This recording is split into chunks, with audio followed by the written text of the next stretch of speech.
So imagine this.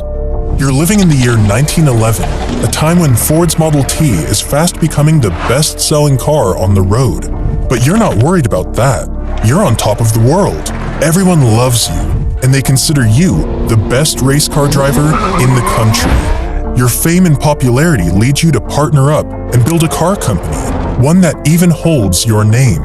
You must be proud of yourself, because in just a few years, your company would go on to beat Ford in competition and dominate car sales, bringing in record profits. The only problem is, you're not part of the company anymore. Instead, you are left struggling during the economic crisis of the Great Depression. While your former company is bringing in millions of dollars, you find yourself working in their factory, barely making enough money to survive. This is the untold story of Chevrolet and the co-founder that bears the company's name, Louis Chevrolet.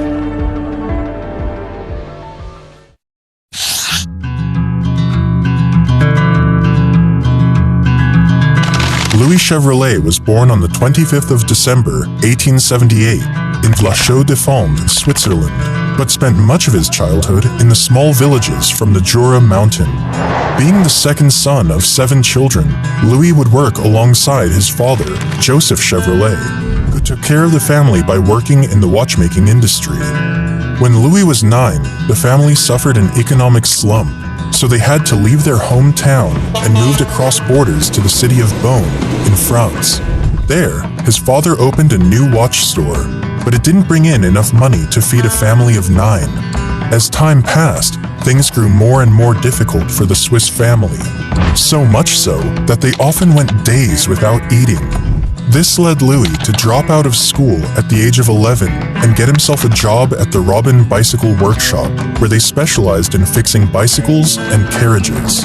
There, he quickly learned all the basics and began repairing bicycles at a very young age.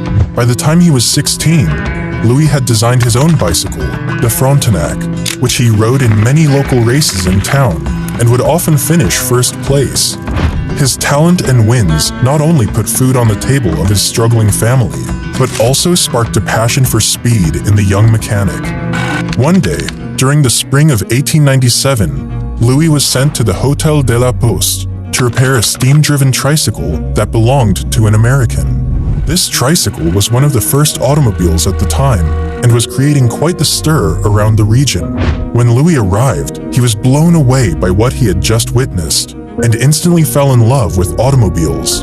And the American whose tricycle he had skillfully repaired was none other than William Kissam Vanderbilt, grandson of Cornelius Vanderbilt, one of the richest men of his time. Vanderbilt was impressed with the skills and talent of young Chevrolet and encouraged him to come to America. So, after his trip to the Hôtel de la Poste, Louis Chevrolet began to dream of crossing the Atlantic Ocean.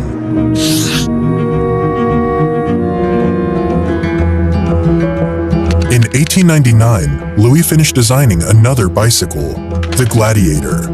This piece was so impressive that it caught the eye of a manager at the Duroc automaking plant, who hired Louis to work at the company's factory in Paris. During his time at Duroc, Louis Chevrolet learned the basics of both internal combustion and 4-stroke engines. There are rumors that he may have also worked for other factories, including Daewoo, one of the most famous French car manufacturers at the time. Whether it's true or not, this was only one more step toward fulfilling his dream of getting to America. With the money he earned in Paris, Louis crossed the Atlantic Ocean at the age of 21 and arrived at the city of Montreal in Canada, before finally making his dream move to New York in 1901. Once in New York, Louis got himself a job at an engineering workshop, thanks to a fellow Swiss immigrant, William Walter. After a few months working for Walter, Louis decided to move on and started working at the American branch of Daewoo. Unfortunately, the branch was shut down the following year, and Chevrolet had difficulty finding new work. Around this time, his father passed away, so Louis encouraged his remaining family to come to America. During the next few years, Chevrolet struggled to make money as he worked in various small workshops and even took a part-time job as a driver to make ends meet. But all that would change in 1905. That year, Chevrolet joined the American branch of the Italian automaker Fiat. Fiat, at the time, was fast becoming one of the leading automobile companies in the world. And as for Louis, he was hired to do his favorite thing, to participate in the company's auto racing team. During his time at Fiat, his obsession with engines reached new heights, and he quickly earned a reputation for himself as a daring racer with little to no concern for his own safety. His first time on the track came when he was given the chance to drive an underpowered Fiat in a timed event at Morris Park. To everyone's surprise, he broke the 1-mile world record. Louis returned to the track a few months later, but this time in a head-to-head race against some of the best drivers in the country. It was a highly publicized event, and after previously beating the 1-mile record, a lot of people were looking forward to seeing how Chevrolet would perform in an actual race. And he didn't disappoint, capturing a first-place victory. This win earned him greater popularity and was even featured on the front of the New York Times. Despite having a rather funny mustache, Chevrolet was a strong and muscular man, and this strength really helped him in his races. Race cars back then were more like monsters that had to be wrestled around the track since suspension was still based on backbreaking cart springs. It wasn't enough just knowing how to drive a car. A good racer had to be able to conquer his ride, and Chevrolet was a master at doing exactly that. Apart from being a great racer, he was also a brilliant mechanic, so he understood his cars and constantly pushed them to their limits. With all those qualities, it didn't take long for Louis' talent to be noticed by some of the biggest players in the automobile industry, one of whom was acclaimed engineer and inventor John Walter Christie, who invited Louis to work for his company. Thus, after his year at Fiat, Chevrolet moved to Philadelphia to start his new job at the Christie factory. It was there he developed a new racing car that would introduce a completely new concept: front-wheel driving. Even though front-wheel driving was a brilliant concept and far ahead of its time, it was still a work in progress, and John Christie never achieved the success he hoped for on the racetrack. Still, Louis' time in the company further developed his knowledge in the automotive field. In the following years, Louis continued to participate in many big races of his era, including the Vanderbilt Cup races and the Indianapolis 500. After several victories on the track and breaking numerous records in the process, he became a public figure and was even given the nickname the Daredevil Frenchman. By 1909, Louis finished as the second-best driver in the American Championship. But despite all his spectacular success on the track, Chevrolet paid a heavy price for his racing career. It is said that he spent much of his time in hospital beds due to various accidents, and some of his racing mechanics weren't as lucky as Louis and were killed on the track. Chevrolet's racing abilities eventually caught the attention of businessman William Durant, one of the founders of General Motors and owner of the Buick Motor Company. He initially signed up Louis to drive for his Buick racing team, but ended up doing something even greater, founding one of the biggest car companies on the planet.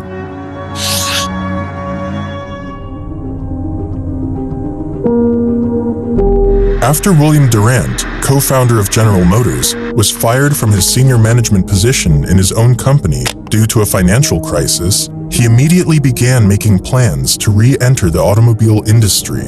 Opportunity presented itself when he recruited Louis Chevrolet for his Buick racing team. Apart from Louis' performance on the track, his fine, Swiss-sounding name was growing popular in the country, and that sang marketability to William Durant. It was the perfect name to brand a car.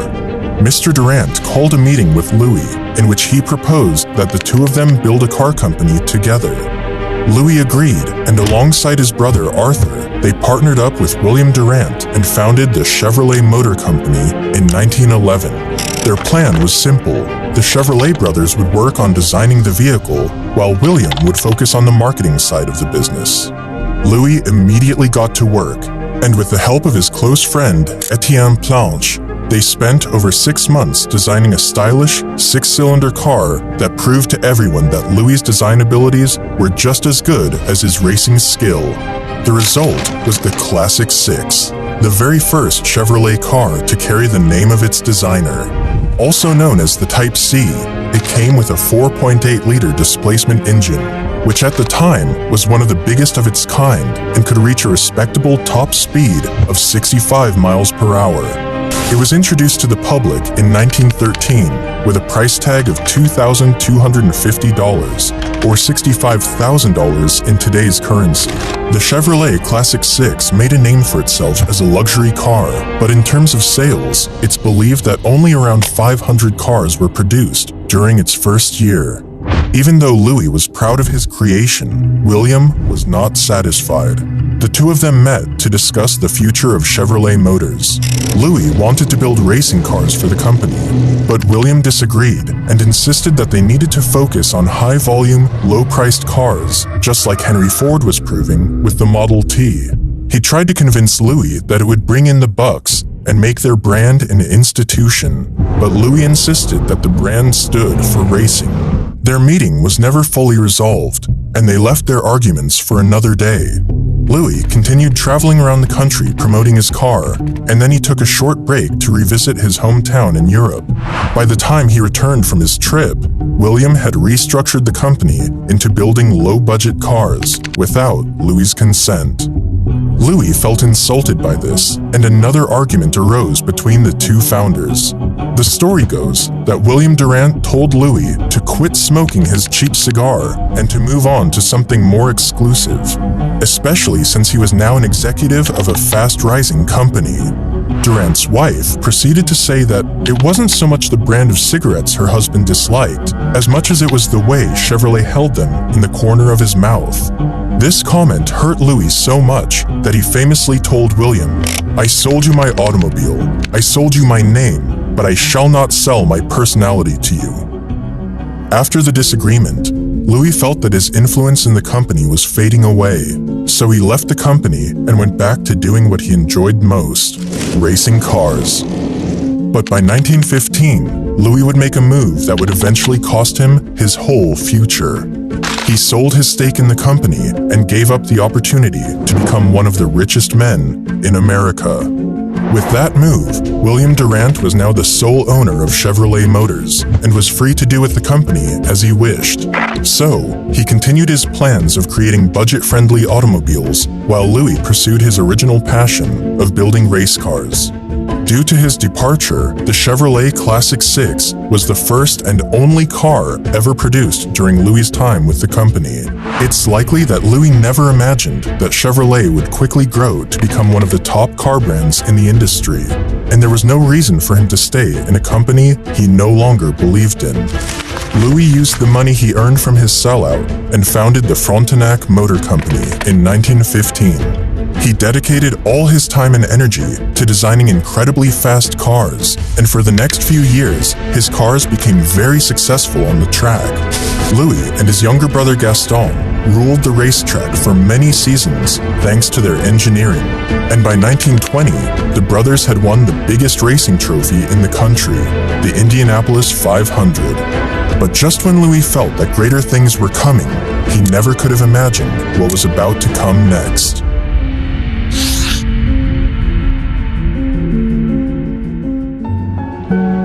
In 1922, the youngest of the Chevrolet brothers, Gaston, died in an accident while racing in Beverly Hills.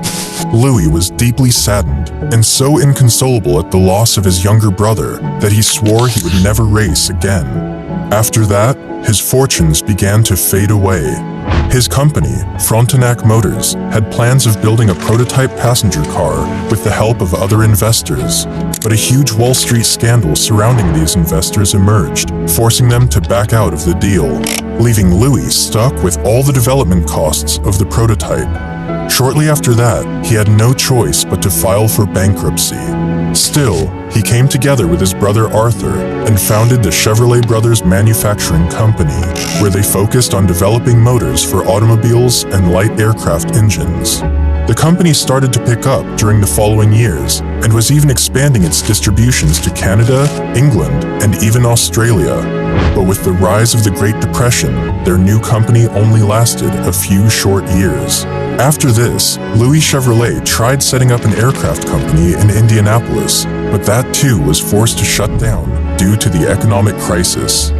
Chevrolet Motors, on the other hand, was outselling Ford in the early 1930s thanks to their new model, the Chevrolet International.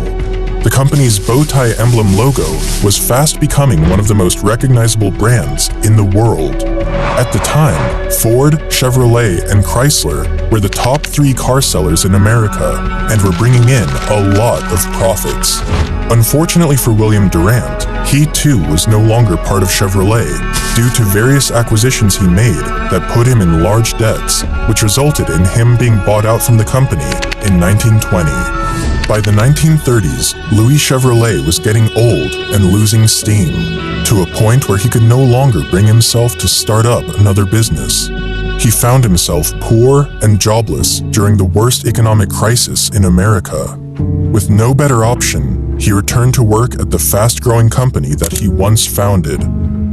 There was no triumphant welcome, nor anything of that sort, but instead, he was employed as a simple mechanic working on Chevrolet's assembly line. Around this time, he contracted atherosclerosis, and Louis's health rapidly began to deteriorate, so much so that by 1938, this disease forced the amputation of his leg, which then forced him to retire from his work. With no money to cover his health issues, he died in 1941 at the age of 63 due to a heart attack.